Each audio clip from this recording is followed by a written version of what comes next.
First of all, I know it has been ages since Ghost of Yotei came out, but I really took my sweet time with it.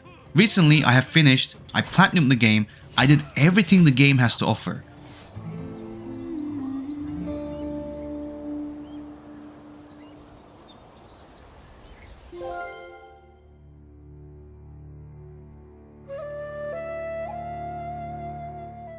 I explored the island of Ezo from start to finish, and now I am ready to talk and give my thoughts on this game. Before we delve into Ghost of Yotei, I want to talk about Ghost of Tsushima. That game was absolutely incredible. From the first reveal trailer to the final game, it looked amazing and plays even better. The combat in that game is literally one of my favorite gameplays ever. The way Jin moves, swinging his katana and makes it all look stylish was pure eye candy. So after beating the game, I thought to myself, what's next from Sucker Punch Productions? Years later, they revealed what looked like a sequel, but this time it was a new character. I thought, okay, I think this will be a smaller game to keep us busy like Infamous First Light or Spider-Man Miles Morales, while we wait for the true sequel to Ghost of Tsushima. But no, this was a proper follow-up. After many impressive trailers, the game came out early October and took the internet by storm.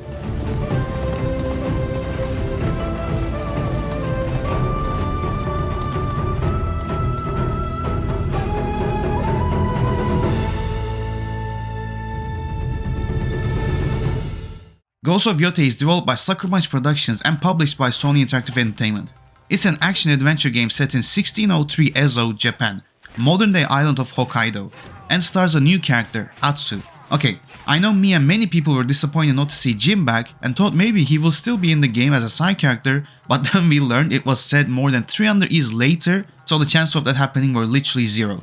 But after playing the game and witnessing what Sucker Punch Productions has made, I am happy to report that Atsu, the time period, and the overall story were fucking incredible. Dude, oh my god, they actually did it. They have made a sequel not just worthy, but better in every possible way. I was genuinely surprised as to how good this game was. Surely they couldn't make something better than Tsushima, but they did it.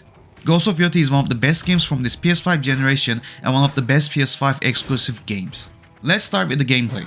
Like before, the swordplay and the overall action is stylish as usual. These games really do have one of my favorite combats in gaming ever.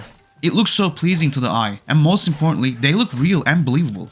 Atsu, the main character, fights in a manner that's more unrefined, feels more raw compared to Jin Sakai. It makes a lot of sense because Jin was a samurai, so his fighting style had slick movements with a sense of honor. But Atsu comes from a place where she wasn't trained in the way of the samurai in a traditional sense, and this shows in her fighting. It also shows in moments where you can pick up a weapon off the ground and throw it back at the enemy.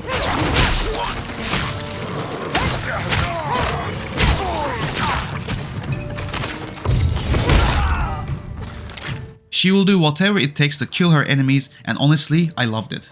Her fighting style fit her personality as well. This time around, we don't have stances like the first game. Instead, we have multiple weapons. There are a total of 5 main weapons. Katana is your starter weapon. This is your ride or die, and a great choice against other katana users. Dual katana takes the gameplay in an interesting area. The whole combat opens up because it becomes faster paced compared to katana's more methodical approach. Yari, the long staff weapon, is good against sickles. This weapon was really fun as hell. The way Atsu used it with such accuracy made the gameplay look and feel better. I loved using this weapon every time. Just poking enemies with it was sick as hell. Kusarigama was another interesting choice. It is good against enemies with shields as it can break their defense. The combos and stealth takedowns that can be done with this weapon open up so many possibilities, and the reach it had while you swinging was crazy. I would say it was the most unique weapon in the game. And lastly, the Odachi. But as I like to call it, the big fucking katana. This weapon was super fun and was good against those big brute enemies. It is literally a massive katana, and to be honest, that's about it. The build up to obtaining this weapon was more impressive than the actual weapon itself. Not bad, just felt like a katana. At least it looked really cool. All these weapons were designed brilliantly. Breaking an enemy's guard to go for an opening and dealing massive damage will always be satisfying. I was actively looking for fights just to experience the rush I had with the gameplay. Plus, switching these weapons on the fly was amazing and it was seamless. Yet again, Sucker Punch really did knock it out of the park. There are obviously more side weapons. Bow and arrows make a return and were great stealth weapons. The longbow was my favorite, and the draw power was pretty good. You can craft multiple arrow types like fire or poison arrows. Talking about crafting, you can make more items like a scorch bomb, a blind bomb, and a smoke bomb for those stealth kills. There are so many options in your disposal that it's actually mind-blowing. The developers really made a lot of items to help you in whatever shape or form you will play this game, like going in loud or silent with stealth. The stealth gameplay was so good and still proves these games to be the best Assassin's Creed games that aren't Assassin's Creed. Sneaking past and silently taking down enemies, like the sword fights, was so satisfying. But I noticed I didn't do it as much as I did in Tsushima. I feel like going head on to battles was really encouraged because it fits Asu's personality more. Either way, both gameplay styles were brilliant. And lastly for the weapons, the big one. Tanegashima, let's just call it the rifle, is introduced in this game. Yes, you can shoot enemies now and it is really cool. It opened up the gameplay in ways I didn't expect and made me more interested in the history of Japan and guns. I am glad they included the rifle because it made the game stand on its own and be even more unique compared to Ghost of Tsushima. Obviously, exploration and traversal is back. Ghost of Yotei has an open world that is set in, like I mentioned before, Ezo, modern day island of Hokkaido. You can traverse this map with your horse. And man, every second was pure joy for me. The sceneries were so beautiful and jaw-dropping that I stopped so many times to take a screenshot from the photo mode. By the way, the amazing photo mode is back. Even though the graphics and the details were better in Yotei, I gotta say the island of Tsushima was prettier. I felt like there were more interesting looking locations in the first game, but it doesn't take away from the fact that Ezo looked incredible too. Exploration is much more encouraged now as I got distracted so many times with those yellow birds. Following them will lead you to shrines,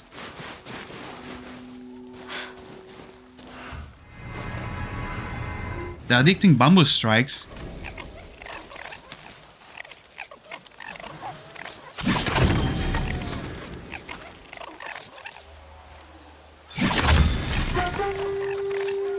fox dens, and yes, you have to pet the foxes, come on now.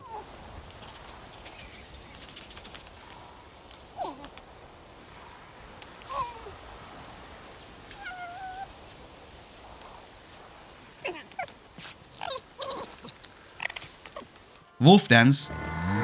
You again.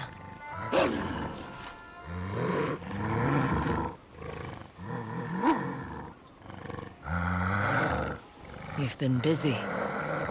And hot springs. I cannot show you in this video, but you can imagine what we see entering the hot springs. Anyways, the traversal of climbing was good enough that it served its purpose. Nothing special, just good enough. The amount of things to do felt like I got my money's worth in terms of exploration.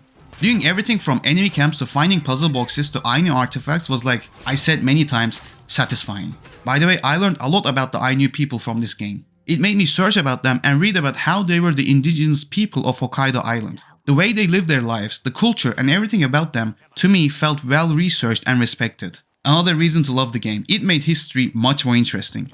Customization like Tsushima is back and it is good as ever.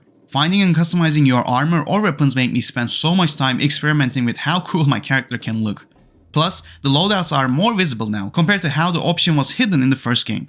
Now it is so much easier to switch between armors, weapons and charm sets. Charms are your extra bonus skills. They are really helpful in your gameplay and there are a lot of them to find. Upgrading charms, weapons and armors made the gameplay loop even more fun and made me want to upgrade everything. Ghost of Yotei also features different modes. Kurosawa mode is back, which makes everything look like an old samurai film.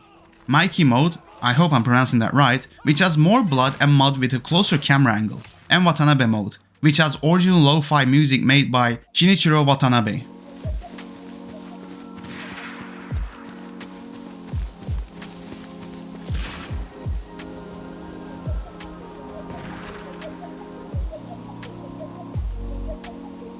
Once they release the New Game Plus, I will definitely use Kurosawa mode with Japanese dubbing. This time around, the enemies in this game being Japanese in comparison to Mongolians from Tsushima was quite a difference. Now it shows how inner country conflict shaped up and there are no outside influence. But the Ainu people might have felt differently because of how the outsiders are battling in their land. But from Atsu and the player's point of view, this was different from what we were used to. The open world is populated with side quests, bounties and random encounters. The side quests, like the first game, are made up with the same system in mind. Follow someone to a place, talk to them, investigate and fight the enemy. I like these missions. Some are different, but mostly it felt the same, and it was my biggest criticism. They weren't unique enough, and after a while it felt like a chore. Sucker Punch did try to spice things up, but overall I wish they were more thought out. Bounties and random encounters though, that's where the real fun was.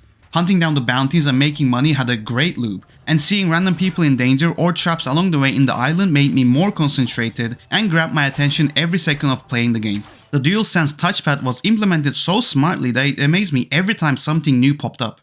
like using it to play the flashback scenes, swiping on it to paint, start a fire, or moving the controller to cook. I'm glad the devs found creative ways to utilize the touchpad, on top of the usual of wind blowing, playing the instrument, and bowing actions. More developers should use the touchpad in creative ways like this. Lastly, I want to mention the minigame Zeni Hajiki. This coin flipping minigame was so fucking good, man. It was really enjoyable, simple to learn and play. Some opponents did pose a challenge, but once you get in the rhythm, you can beat anyone. Saying that, I did lose a lot of money to harder opponents. I haven't had this much fun with a minigame since Queen's Blood card game from Final Fantasy VII Rebirth. Overall, the gameplay is incredible. The developers crafted something special and made improvements in nearly all of the aspects compared to the first game. I absolutely love playing this game, but also love playing through the story as well. The story of Ghost of Yotei features Atsu witnessing her family's death in front of her eyes by the Yotei 6. Cut to 16 years later, she's on a revenge quest to count all 6 of the Yotei 6. It is simple, right to the point, and so well told. I was invested in this story from the start to finish. Obviously, there are more stories, but the main narrative is a personal tale. I'm a sucker for revenge quests, and this story reminded me of the Netflix animated show Blue-Eyed Samurai, mixed with the game Sifu. I thought this story was better than Tsushima, and I was way more interested in Atsu than Jin. Hunting all 6 members of the Yotei 6 opened up so many other side stories that made every character grow and develop. Atsu as the main character was a great lead. Her journey and character development was well made. A hardened revenge-seeking person eventually develops into someone who shows how broken she is and willing to heal. The Ghost moniker she adopts is different than Jin Sakai's, and I love this version of the interpretation of the Ghost moniker too. Jin Sakai had to be a ghost, hide in the shadows, and hunt his enemies, but Atsu is referred to as the Onryo, which means the ghost, because people think she came back from death to hunt them. 2 different ideologies with great executions. There are other players in the story like Jubei, Atsu's twin brother, Oyuki, an ally of Atsu with a controversial backstory, Kiku, Jubei's daughter, and many more. Everyone played their role well within the narrative. The villains of Yotei 6 and each member was strong, some better than others, but overall they posed a challenge and were badass. The Snake, the slimy and drunken member who you kill at the start of the game. The Oni, a massive warrior wielding an odachi. The Kitsune, the mysterious and deadly leader of the Nine Tails. The Spider and the Dragon, Lord Saito's sons, and finally, Lord Saito himself, the leader of the Yotei 6 and the main villain of Ghost of Yotei. As main villains go, I gotta say, even though I like Lord Saito, I preferred Khotun Khan from Ghost of Tsushima more. He seemed more interesting and not just a generic failed samurai lord.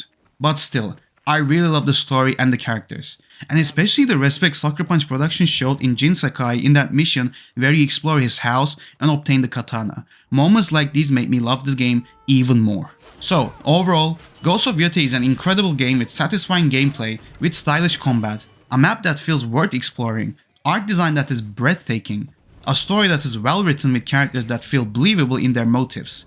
Nearly every aspect is better than Ghost of Tsushima.